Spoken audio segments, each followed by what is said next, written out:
মা তো এখানেই জামা কাপড় গোছাচ্ছে। মা দেখার আগে চুপি চুপি টপটা আলমারিতে রেখে দিয়ে আসি।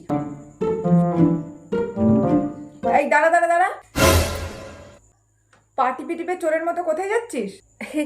না না, এইদিকে কোথাও যাচ্ছি না। আর তোর হাতে ওটা কি রে? এটা একটা টপ কিনেছি বাজার থেকে। তুই আবার একটা টপ কিনে নিয়ে এসছিস? কই দেখি।